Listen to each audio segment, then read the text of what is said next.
Shalom, shalom, amados. Mais uma vez, é uma honra estar aqui, ministrando nesse ministério maravilhoso. Pastor Alexandre e pastora Fátima não puderam estar aqui hoje, tiveram um compromisso de última hora e pediu para que eu estivesse aqui. Então, é uma honra para mim, sou a missionária Geni, filha espiritual e ovelha dos pastores. Amém? Então, vamos orar? Pai, em nome de Jesus, queremos te agradecer, Senhor, por esse tempo precioso na tua presença. Nós aqui fazemos como Maria, nos aquietamos diante de ti, nos ajoelhamos diante de ti, Senhor, para ouvir os teus ensinamentos, Senhor. Largamos tudo, Senhor, largamos tudo para trás, sabendo que essa parte ninguém poderá tirar. A parte do ensinamento, essa parte quando nós adoramos, quando nós largamos tudo para cumprir um chamado de conhecer-te mais, ninguém pode roubar. Aleluia! E a tua palavra diz que a vida eterna, João 17, a vida eterna não é um lugar, a vida eterna não é um tempo, a vida eterna não é salvação. A vida eterna é o conhecimento de Deus, como único Deus verdadeiro, e é seu Filho a quem ele enviou. Isso é a vida eterna. Aleluia. E por isso nós estamos aqui, Senhor, crescendo na graça, no conhecimento de Jesus Cristo. E agora nós pedimos, Senhor, que queremos trazer a nossa mente cativa em obediência a Cristo. Nos submetemos a Ti, ao Teu senhorio, em nome de Jesus. Amém e amém. Aleluia. Hoje nós vamos falar um pouquinho sobre uma experiência maravilhosa que o sacerdote Zacarias teve ali no lugar, num portal, no horário que é um portal celestial, 15 horas, hora nona para eles, e 15 horas também aponta, é o horário que o Cordeiro de Deus, o Cordeiro Pascal, foi imolado lá na cruz. 15 da tarde. De meio-dia às 3 da tarde, o céu se escureceu naquele momento lá na cruz. Mas às 3 horas, no sacrifício da tarde, este é o horário do sacrifício da tarde. Então, a gente vai falar um pouquinho sobre essa experiência tremenda que o sacerdote Zacarias teve. Vamos começar com Lucas 1, versículo 5 ao 20. Existiu, pois, no tempo de Herodes, rei da Judéia, um sacerdote chamado Zacarias, da ordem de Abias, cuja mulher era das filhas de Arão. O seu nome era Isabel. E eram ambos justos perante Deus, andando sem repreensão em todos os mandamentos e preceitos do Senhor. E não tinham filhos, porque Isabel era estéril, e ambos eram avançados em idade. E aconteceu que, exercendo ele o sacerdócio diante de Deus, na ordem da sua turma, segundo o costume sacerdotal, coube-lhe em sorte entrar no templo do Senhor para oferecer o incenso. E toda a multidão do povo estava fora, orando, à hora do incenso. E um anjo do Senhor lhe apareceu, posto em pé à direita do altar do incenso. E Zacarias, vendo-o, turbou-se e caiu temor sobre ele. Mas o anjo lhe disse: Zacarias, aleluia.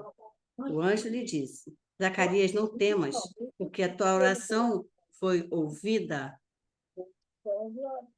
A tua oração foi ouvida, aleluia.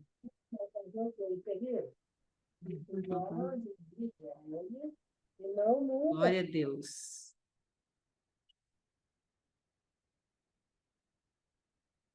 Mas o anjo lhe disse: Zacarias, não temas, porque a tua oração foi ouvida. E Isabel, tua mulher, dará à luz um filho e lhe porás o nome de João. E terás prazer e alegria, e muitos se alegrarão. Muitos se alegrarão no seu nascimento, porque será grande diante do Senhor, e não beberá vinho, nem bebida forte, e será cheio do Espírito Santo já desde o ventre da sua mãe, e converterá muito dos filhos de Israel ao Senhor seu Deus, e ele irá diante dele, no espírito e virtude de Elias, para converter os corações dos pais aos filhos e os rebeldes à prudência dos justos, com o fim de preparar ao Senhor um povo bem disposto. Disse então Zacarias ao anjo Gabriel: Como saberei isto? Pois eu já sou velho e a minha mulher é avançada em idade. E respondeu-lhe o anjo: Eu sou Gabriel, que assisto diante de Deus, e fui enviado a falar-te e dar-te estas alegres novas. Mas eis que ficarás mudo, não poderás falar, até o dia em que estas coisas aconteçam, porquanto você não creu nas minhas palavras, que a seu tempo hão de se cumprir. Poxa, que tremendo! Aqui a gente vê que o anjo Gabriel, aquele que assiste diante de Deus, ele foi enviado por Deus para Zacarias naquele momento que ele estava queimando o incenso no altar do incenso. Esse lugar do altar, mas antes eu quero falar do versículo 19. O anjo Gabriel, aquele que assiste diante de Deus, que fica diante de Deus, e que também foi enviado a Maria para anunciar a concepção sobrenatural de Jesus. Este também é o mesmo anjo que apareceu a Daniel, lá em Daniel 8,16. Então, a gente vê que aqui Gabriel trouxe mensagens, instruções, alegres novas, revelações poderosas para o sacerdote Zacarias, trouxe resposta às suas orações e boas novas. Mas ele não se alegrou. Ele teve medo, antes ele teve medo. E o medo, ele perdeu a fé naquele momento. Porque o anjo disse isso: você não creu nas minhas palavras, que é o seu tempo hão de se cumprir. E ali vem um juízo para ele, um sacerdote ficar mudo. Não, ele não pôde falar até o dia em que João nasceu. Foi um momento muito difícil para Zacarias. Mas em Daniel 8, a gente vai ver também uma passagem muito bonita, e eu quero trazer para vocês, Daniel 9, na verdade. Aqui também, Daniel estava diante do Senhor no sacrifício da tarde, no horário das 3 horas, que é esse portal celestial maravilhoso. E ali ele estava se derramando em arrependimento, confessando o pecado dele, do povo, diante do Senhor, apelando, clamando por misericórdia. Então, no 19 de Daniel 9, ele diz assim: Ó Senhor, ouve, ó Senhor, perdoa, ó Senhor, atende-nos e opera sem tardar. Que lindo! Por amor de ti mesmo, ó Deus meu, porque a tua cidade e o teu povo se chamam pelo teu nome. Versículo 20. Estando eu ainda falando e orando, confessando meu pecado e confessando o pecado do meu povo Israel, lançando a minha súplica perante a face do Senhor meu Deus, pelo monte santo do meu Deus, estando eu ainda falando na oração, o varão Gabriel, que eu tinha visto na minha visão ao princípio, veio voando rapidamente e tocou-me a hora do sacrifício da tarde, às 15 horas, a hora nona. Meu Deus, que coisa linda! Eu quero declarar que quando você buscar, orar, as suas orações nesse horário de 15 horas, que é um portal celestial, é uma dimensão que é aberta nos céus. Eu quero declarar na sua vida e na minha vida que o anjo Gabriel, ele virá. Você vai ver, a sua visão vai se abrir e o anjo Gabriel virá e virá voando e vai te tocar nessa hora. E ele vai trazer instruções, coisa linda. Experiência tremenda. 22. Ele me instruiu e falou comigo e disse: Daniel, agora saí para fazer-te entender o sentido. Olha que coisa linda. Ele envia o anjo Gabriel para nos fazer entender o sentido de tudo que a gente está orando e das instruções que ele está nos entregando. Que coisa linda. No princípio das tuas súplicas saiu a ordem, e eu vim para te declarar, porque és muito amado. Toma, pois, bem sentido na palavra e entende a visão. Coisa linda. Eu quero fazer uma breve oração. Pai, em nome de Jesus, com base nessa palavra, Senhor, eu quero declarar que cada um que está ouvindo essa ministração e cada um que vai ouvir depois, que possa, Senhor, entrar nestes portais do sacrifício da tarde, às 15 horas, Pai. Que portões celestiais, dimensões são abertas, escancaradas para nós, a fim de que tenhamos experiências poderosas contigo, Senhor, recebendo instruções, recebendo revelação, recebendo boas novas, Senhor, aleluia, e tendo essa grande palavra que suas orações foram ouvidas. Eu vim porque suas orações foram ouvidas, aleluia, diante de Deus. Nossas orações estão sendo ouvidas diante de Deus. Aleluia, aleluia. Amém, oh glória a Deus. Então, Zacarias sabia da grandeza da revelação e da promessa de um filho na velhice. Ele sabia. E da esterilidade de Isabel. Havia um ambiente de tristeza ali, de esterilidade, de morte mesmo. Um ambiente de secura, como se fosse uma maldição na família dele, porque naquele tempo, a família que não tivesse geração, que não tivesse descendente, era considerado maldito, uma maldição. Então, e ele já tinha perdido a esperança, vamos dizer assim. Mas quando o anjo Gabriel trouxe essa palavra, que está lá no versículo 15, 17, que fala que João, até o nome de João, do filho dele, foi escolhido. João significa Jeová mostra o seu favor. Que coisa linda. O nome de Zacarias, o pai, significa lembrado por Jeová. Muito profético. Então, ele diz no versículo 14 que ele teria grande prazer e alegria, e muitos se alegrarão no seu nascimento, porque João será grande diante do Senhor, e não beberá vinho, nem bebida forte, e será cheio do Espírito Santo já desde o ventre da sua mãe. E converterá, aqui são os propósitos, a missão de João, converterá muito dos filhos de Israel, os judeus, ao Senhor seu Deus. E ele também irá diante dele, diante de Yeshua, no espírito e virtude de Elias.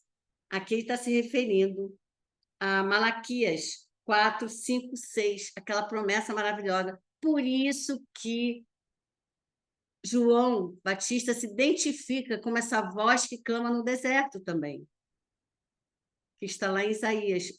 Muito lindo, toda a palavra profética foi se cumprindo na vida de João e na vida de Zacarias. Por isso que Zacarias, o sacerdote, sabia o que o anjo estava falando muito bem. Ele estava trazendo a palavra que ele conhecia. E irá diante dele no espírito e virtude de Elias. Para quê? Para converter os corações dos pais aos filhos e converter os rebeldes à prudência dos justos, com o propósito de preparar ao Senhor um povo bem disposto para aceitar Yeshua, para aceitar o Cordeiro de Deus. Não é lindo? É muito lindo. Vamos lá ver o que diz Malaquias 4, porque a palavra que diz, não sou eu, versículo 5, 6. Eis que vos envio o profeta Elias, antes que venha o dia grande e terrível do Senhor, e converterá o coração dos pais aos filhos, e o coração dos filhos a seus pais, para que eu não venha e fira a terra com maldição. Muito lindo. Então, ele sabia disso tudo, mas ainda assim o sacerdote Zacarias teve medo e não creu nas palavras do céu. Não creu, ditas pelo anjo Gabriel. Ele perdeu a fé e a voz profética por um tempo, até que se cumprissem as palavras de Gabriel. Agora eu quero falar um pouquinho sobre esse lugar onde Zacarias estava ministrando, que foi o altar do incenso. Voltemos lá. Aconteceu Lucas 1:8. Aconteceu que, exercendo ele o sacerdócio diante de Deus, na ordem da sua turma, segundo o costume sacerdotal, coube-lhe em sorte entrar no templo do Senhor para oferecer-lhe incenso. E toda a multidão estava fora, orando a hora do incenso, que é o sacrifício da tarde. E um anjo do Senhor lhe apareceu, posto em pé, à direita do altar do incenso. Mas onde ficava esse altar? Esse altar, ele ficava localizado no santo lugar. No santíssimo lugar havia o véu, o santo lugar, o átrio, primeiro, onde o povo ficava, e onde também havia o altar do sacrifício, não é? E a bacia com a água da purificação. E ali vinha o santo lugar, onde havia o altar do incenso. O altar do incenso ficava bem em frente ao véu que separava o Santíssimo Lugar. Então, atrás daquele véu ficava a Arca da Aliança, com a tampa do propiciatório, onde ficavam os dois querubins de ouro. Eles ficavam com os rostos, as asas ali, encostando um no outro, e formava, assim, um trono. Era ali que Deus se apresentava. Era ali que, uma vez por ano, o sumo sacerdote ele se apresentava para fazer expiação dos pecados e também para orar por ele e pelo povo. Uma vez por ano só, ali no Santíssimo Lugar. Mas, nesse lugar do altar do incenso,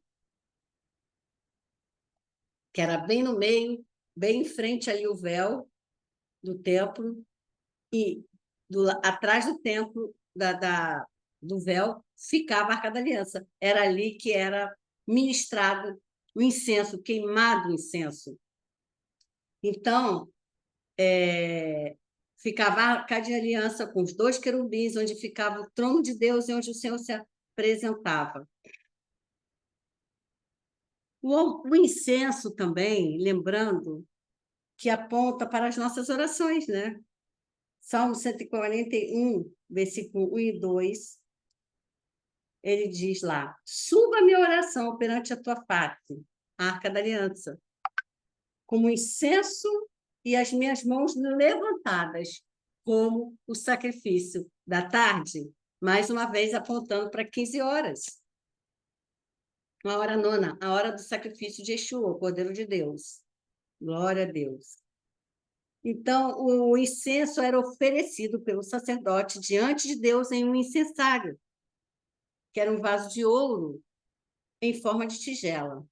O incenso queimado era um dos rituais mais importantes na adoração divina, que prenunciava as coisas que haviam de vir.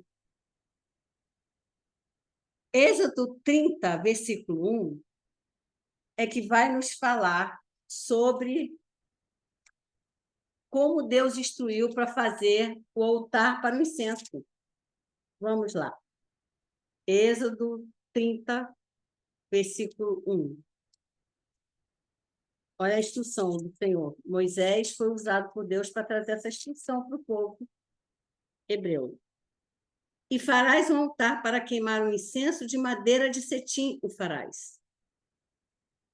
O seu comprimento será de um côvado, a sua largura de um côvado, mais ou menos 1,60, 1,20 m, 25. Aqui vai vir todas as instruções. Ele era feito de madeira de cetim, mas ele era forrado todo com ouro puro. Versículo 3. Com ouro puro forrarás, e o seu teto, as suas paredes ao redor, e as suas pontas, e lhes fará uma coroa de ouro ao redor. Ele tinha 4 pontas assim, o altar, quadrado, não é? E tinha 4 pontas, porque ali era aspergido também, uma vez por ano, o sangue do cordeiro ali, para santificar, purificar. Também lhe farás 2 argolas de ouro debaixo da sua coroa, aos 2 lados as farás, de ambas as bandas, e serão para lugares dos varais com que será levado. Da mesma forma que a arca era levada nos varais pelos levitas, o altar do incenso também era o mesmo procedimento. No versículo 9, continuando. E Arão, versículo 7, sobre ele queimará o incenso das especiarias, cada manhã, quando põe em ordem as lâmpadas, o queimará. E acendendo Arão as lâmpadas à tarde, então havia o sacrifício da manhã e o sacrifício da tarde, todos os dias. E acendendo Arão as lâmpadas à tarde, o queimará. Este será o incenso contínuo perante o Senhor pelas vossas gerações. Perpétuo. Tremendo isso. Não oferecerei sobre ele incenso estranho, nem holocausto, nem oferta, tampouco derramarei sobre ele libações. E uma vez no ano, 10, Arão, o sumo sacerdote, fará expiação sobre as pontas do altar com o sangue do sacrifício das expiações. Uma vez no ano fará expiação sobre ele pelas vossas gerações. Santíssimo é ao Senhor. Que coisa linda. O altar do incenso, santíssimo é ao Senhor. Então não podia ter fogo estranho, ele era santificado. E aí nós vemos um episódio muito triste lá em Levítico 10, 1, quando os 2 filhos de Arão, Nadab e Abiú, tomaram cada um seu incensário e puseram neles fogo. E trouxeram fogo estranho perante a face do Senhor, o que ele não ordenara. Versículo 2. Então saiu fogo de diante do Senhor e os consumiu, e morreram perante ao Senhor. Muito triste esse episódio, muito triste.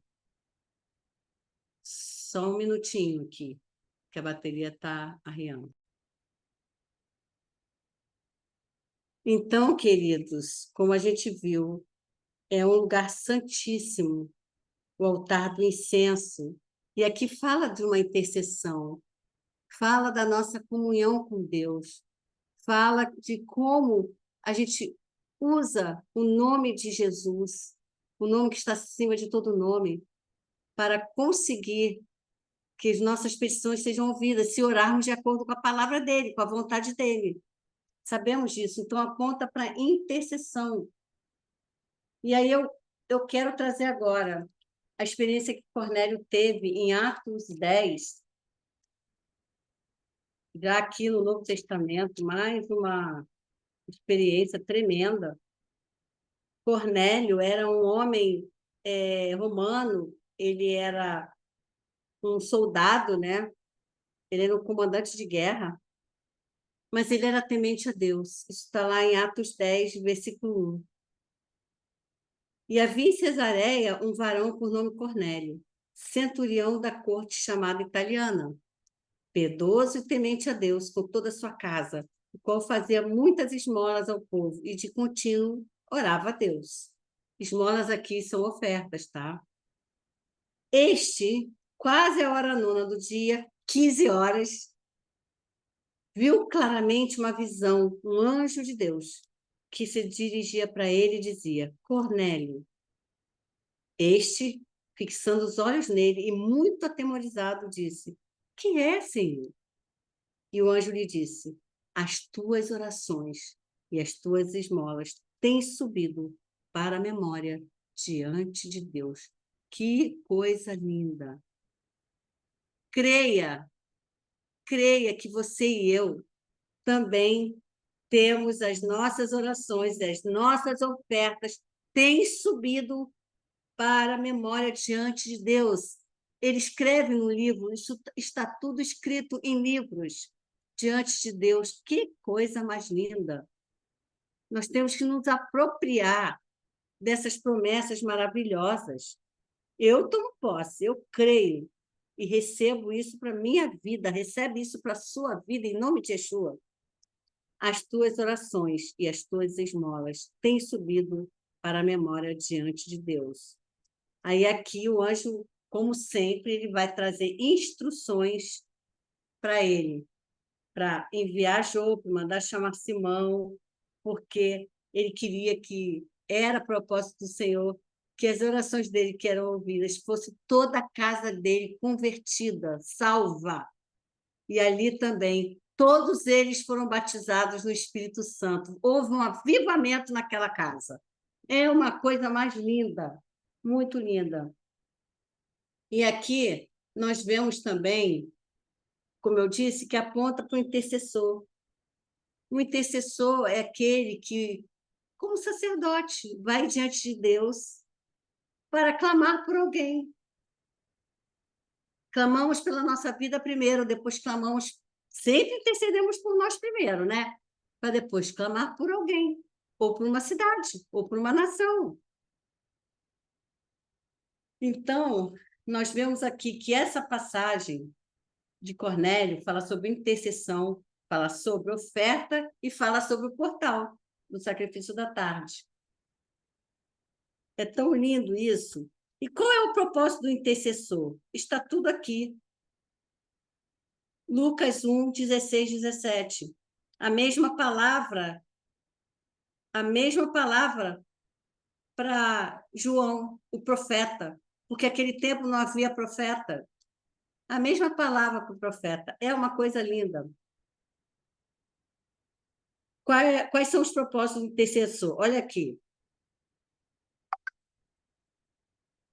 Converterá muitos dos filhos de Israel, os judeus, ao Senhor seu Deus.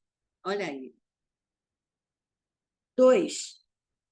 Irá diante de Yeshua no espírito e virtude de Elias. É a mesma unção que Elias teve, o profeta, a mesma unção, no mesmo espírito que Elias. O Elias foi arrebatado. Ele andava tão junto com o Senhor que ele foi arrebatado. Assim como Enoque. Enoque andava com Deus. Ele foi arrebatado. Deus se agradou dele. E Deus se agrada de nós. Eu tenho certeza disso. Eu tenho certeza disso. E irá diante dele no espírito e virtude de Elias para converter os corações dos pais aos filhos e o coração dos rebeldes. O coração dos rebeldes. Muito lindo isso aqui. Os desobedientes para converter os desobedientes à prudência dos justos. Aqui fala, prudência fala de entendimento da vontade de Deus, conhecimento da vontade de Deus. É uma conversão, é arrependimento e conversão. E 4, para habilitar para o Senhor um povo bem disposto para aceitar Yeshua. Um povo preparado, corações preparados para aceitar Yeshua. Não é assim que a gente faz? Ora, oramos por nós, pela nossa família, amigos. Nós cumprimos o nosso propósito quando nós falamos de Yeshua para as pessoas. Às vezes não podemos falar verbalmente, mas com as nossas atitudes. Nós somos luz no mundo. Então, nós temos que iluminar, trazer a luz, trazer graça. E outra coisa, bondade e misericórdia, certamente elas nos seguem todos os dias. Nós temos duas companhias poderosas. Para quê? Para ficarmos gordinhas? Não! Para exercer bondade e para exercer misericórdia com as pessoas. Fruto do Espírito, bondade. E misericórdia é não apontar para as falhas do outro. Pelo contrário, cobrir os defeitos, cobrir os problemas. O amor, lembra? O amor cobre multidão de pecados. Isso tudo é andar em amor. Então, nós vemos aqui a importância do intercessor. Da mesma forma que João Batista veio ao mundo com a mesma unção e poder de Elias, para que se cumprisse a promessa contida em Malaquias 4, 5, 6, que diz: Eis que vos envio o profeta Elias, antes que venha o dia grande e terrível do Senhor, e converterá o coração dos pais aos filhos, e o coração dos filhos a seus pais, para que eu não venha e fira a terra com maldição. Da mesma forma, nós, intercessores, sentinelas, atalaias do Senhor, intercessores, somos como João. João, que significa Yahweh mostra o seu favor. Ele mostra o seu favor para nós. Ele revela. Somos chamados para mostrar, para revelar ao mundo, à igreja, que Jeová mostra o seu favor. 2, somos grandes diante do Senhor. Somos grandes diante do Senhor, não por nossa causa, não por nossas justiças, não por merecimento, mas é pela justiça dele. Tudo pelo sacrifício de Jesus lá na cruz. É vontade dele, foi plano dele. 1 Coríntios 4, 21. Deus, aquele que não tinha pecado, Jesus, Deus o fez pecado lá na cruz. Para quê? Qual o propósito? Para que nele, em Yeshua, nós fôssemos feitos justiça de Deus. Você é justiça de Deus. Eu sou justiça de Deus. Você é resposta de oração de alguém. Eu sou resposta de oração de alguém. Oh, glória a Deus! Temos que nos alegrar muito, nos alegrar muito. 3, não bebemos vinho nem bebida forte. Isso aponta para a santificação, separado por Deus com um propósito. E 4, somos cheias do Espírito Santo. Somos cheias do Espírito Santo. Mas aqui, agora eu quero trazer uma parte. Você sabe que nós vamos ter resistências às oposições. Nós teremos resistências. Foi assim com Jesus. Foi da mesma forma que foi com Jesus. Eu já vou te dizer já aqui. Agora, as resistências. Eu vou fazer uma pergunta que eu gosto de fazer. Você tem alma para suportar o processo? Você e eu precisamos nos preparar em Deus para estarmos fortes, para resistirmos às oposições que se levantam contra nós quando decidimos nos posicionar em Cristo, nos posicionar na palavra de Deus. Quando nós decidimos ir para outro nível, ir para outra margem, sabe que vai haver resistência, oposições, tempestades, sempre vai haver, né? Mas e o que ele tem dito para você para o início deste ano? O que ele tem dito para você? Se apoia nisso. E eu quero declarar que você vai avançar, que você vai conseguir. E que você pode. Você pode tudo nele. É ele quem te fortalece. Você vai atingir seus objetivos nele. Confesse a palavra. Busque estratégias nele, porque para cada situação há uma maneira certa de agir. Eclesiastes 8:5 nos afirma isso. Quem obedece às suas ordens não sofrerá mal algum, pois o coração sábio saberá a hora e a maneira certa de agir, porquanto há uma hora certa, um tempo certo e um modo certo para agir em cada situação.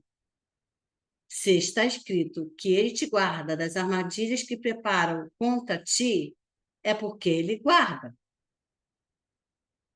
Tenha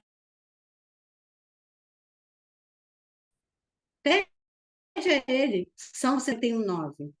Guarda-me das armadilhas que prepararam contra mim, Senhor, das ciladas dos que praticam o mal. As estratégias e as habilidades certas, ele te dá se você pedir. No momento, você vai saltar muralhas. E no outro momento, a muralha cai na sua frente. No outro, os carros e os cavaleiros do exército do Deus vivo avançarão sobre a copa das árvores. Lembra de 2 Samuel 5:24? Olha as resistências. Davi foi ungido rei. Quando ele foi tomar posse, os filisteus se levantaram para a guerra contra ele. Aí, no primeiro momento dessa guerra, ele consultou o Senhor através do profeta e fez pergunta bem objetiva: devo subir? Devo lutar? Aí ele respondeu: sim. Eu vou ganhar essa guerra? Vai, já te entreguei nas suas mãos. Aí ele foi, Deus deu a estratégia para ele, está lá em 2 Samuel 5, Deus deu a estratégia para ele, e ali foi tão sobrenatural, porque eles eram mais numerosos do que ele, os filisteus, que ali, quando ele venceu a guerra, como Deus tinha prometido, Davi falou assim: agora eu declaro que é um memorial, eu coloco aqui uma pedra, eu digo, Deus rompeu como se rompe águas. Houve um rompimento, porque foi muito sobrenatural. Daí não demorou muito, não. Os filisteus não desistiram, decidiram novamente guerra contra ele. Mas sabe o que aconteceu? Davi novamente foi buscar o Senhor, pediu estratégia, aí perguntou: devo lutar? O Senhor falou: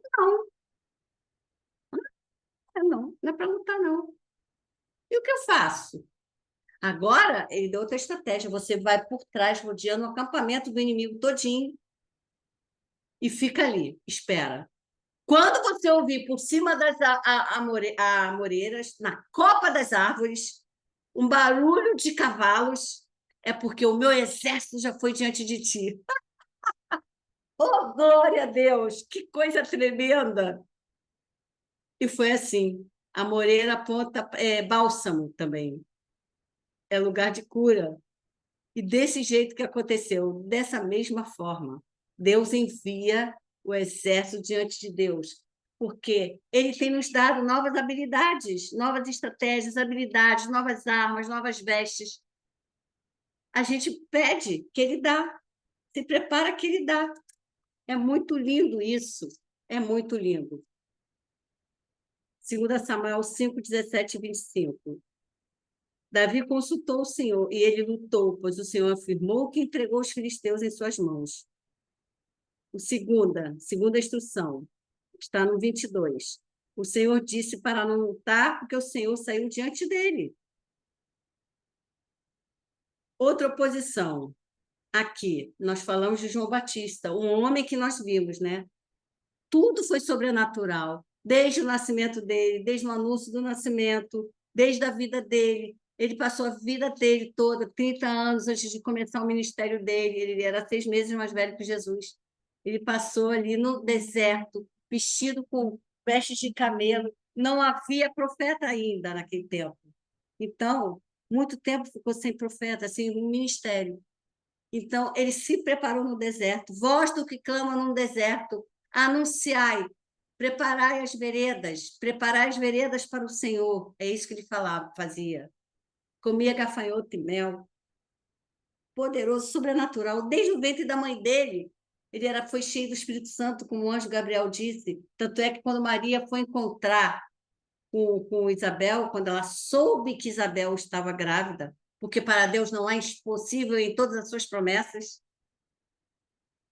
e ali, quando ela saudou Isabel, a criança no ventre de Isabel pulou, cheia do Espírito Santo. Coisa linda, coisa linda. Creia na palavra. Creia na palavra. Creia na palavra. Ela vai se cumprir na tua vida. Então, aqui eu quero trazer Mateus 3,13. Mateus 3,13. Esse mesmo João Batista, que sabia que Jesus era o Cordeiro de Deus, ele falou, quando Jesus vinha com os discípulos, falou assim, e ele estava com os discípulos dele, de João, eis o Cordeiro de Deus que tira o pecado do mundo. Na mesma hora, 2 discípulos deles se afastaram e foram seguir Jesus. Foram ser discípulos de Jesus. Então, Mateus 13, vamos lá, versículo 13. Então, veio Jesus da Galileia ter com João, junto do Jordão, para ser batizado por ele. Aqui era o momento do batismo de João, né? Mas João opunha-se, olha aí, João opunha-se a ele, dizendo, eu careço de ser batizado por ti, Senhor, e tu vens a mim? Jesus, porém, respondendo, disse, deixa por agora, porque assim nos convém cumprir toda a justiça. Então, ele permitiu. Olha aí. Aquele que já conhecia Jesus. Ele é homem de Deus, mas ele se opunha ao propósito que Deus tinha para ele, para Jesus. E assim também é com a gente. Vai acontecer, homens, mulheres de Deus, pessoas, líderes, que podem até se opor, não por mal, pensando que estão fazendo a vontade de Deus. Então, nós não temos que ficar ofendidos, nem magoados, nem tristes, nem com raiva, irados, nada. Jesus falou, ei, convém que cumpra toda a justiça. Isso aqui é a vontade de Deus. Por quê? Ia haver uma manifestação poderosa do Deus triuno ali. Eu não conheço outra passagem que tenha isso. Se tiver, eu não sei realmente. Mas no versículo 16, sendo Jesus batizado, eles saíram logo da água, e eis que se lhe abriram os céus, e viu o Espírito de Deus descendo como pomba e vindo sobre ele. E eis que uma voz dos céus dizia, este é o meu filho amado, em quem me comprazo. Então, nós vemos aqui as 3 manifestações, as 3 pessoas de Deus, o Deus triuno. É um Deus único. Olha aqui, Jesus, o Filho de Deus, o Espírito Santo como uma pomba descendo sobre ele, não é uma pomba, é uma semelhança de pomba, e a voz dos céus, abriram os céus. Então, o Espírito de Deus veio, quando se abriu o céu, e a voz, que é a voz de Deus, dizendo, este é o meu Filho amado, em quem me compraram. Eu amo essa passagem. Que coisa linda. Então, muitas das vezes, as oposições vão surgir para matar o propósito que Deus tem para nós. Pedro quis impedir Yeshua de lavar seus pés. E aí, o que Jesus disse? Se não lavar os pés, você não tem parte comigo, né? Os pés apontam para a jornada. Quão belos e formosos são os pés daqueles que anunciam as boas novas, boas notícias, né? Então, aqui, ó, para encerrar, são 4 opositores. Nós mesmos, primeiro, outras pessoas, Deus, Deus, porque Deus resiste aos soberbos. Antes, Tiago diz isso, antes ele dá graça aos humildes. Deus resiste aos soberbos. E o diabo, por último, é o diabo. Então, 4 opositores, nós mesmos, outras pessoas, Deus e o diabo. Amém, queridos? Então, essa palavra tremenda sobre os céus abertos, sobre o altar do incenso, sobre as experiências no sacrifício da tarde, ali às 3 horas, portal, quando a gente ora, quando a gente oferta, assim como Cornélio fez, orando, ofertando e intercedendo. Tremendo isso, no sacrifício da tarde. Eu quero orar por você e por mim. Pai, em nome de Jesus, eu quero te agradecer por essa palavra, Senhor. Pai, uma palavra tremenda. Senhor, perdoa os nossos pecados. Nos ajuda, Senhor, a ter sabedoria. Une o nosso coração ao temor do teu nome. Une o nosso coração ao temor do teu nome. Nos ajuda a conhecer sobre o temor do Senhor, que é o princípio da sabedoria, é a chave da sabedoria, Pai. Porque precisamos de discernimento também. Mais do que nunca nesses tempos. Dá-nos o discernimento de espírito, Senhor. E nos ajuda, Senhor, em nome de Yeshua. Nos ajuda a cumprir o propósito que tu tens para cada um de nós aqui. Nos ajuda, Senhor, a conhecer mais de ti, a conhecer mais a teu Filho amado, que esta é a vida eterna. Nos ajuda, Senhor Deus, a cumprirmos, revela a nós o propósito que tu tens para nós nesse tempo e daqui a 5 anos. Quais os propósitos que o Senhor tem? O Espírito Santo vem nos dirigir na verdade, que é a palavra. Vem guiar nossos pensamentos na palavra, que é a verdade, que é Yeshua. Vem nos anunciar tudo que Deus já nos deu de graça. E nós revelar tudo que Deus nos tem dado de graça. Nos revela. E que nós precisamos receber pela fé. A tua palavra diz também que o Espírito Santo, ele nos anuncia, vem nos ajudar nas nossas fraquezas. Vem interceder por nós. Vem ser nosso intercessor. Vem ser nosso defensor. Vem ser nosso consolador. Vem ser o nosso fortalecedor. Aleluia. Obrigada, Senhor. Obrigada, Senhor. Te agradecemos pela vida dos nossos pastores, pastor Alexandre, pastora Fátima, Senhor Deus, sua família, sua igreja, seus filhos, nós somos seus filhos, suas ovelhas. Pai, em nome de Jesus, que o Senhor dê saúde, que o Senhor dê graça, derrame uma unção nova sobre a vida deles, Pai, sobre as nossas vidas, em nome de Jesus. Amém e amém. Deus abençoe vocês, abençoe muito. Está encerrada a sessão. Tenham bons sonhos. Durmam com Deus. Que o Senhor traga sonhos proféticos para vocês. Porque ele disse, aos seus amados, ele dá enquanto dorme. Então, ele dá palavra, ele dá alimento, ele dá revelação, ele dá instrução, ele dá sabedoria, ele dá tudo. Dá direção. Amém, queridos? Beijo grande, amo vocês. Até a próxima. Amém, aleluia.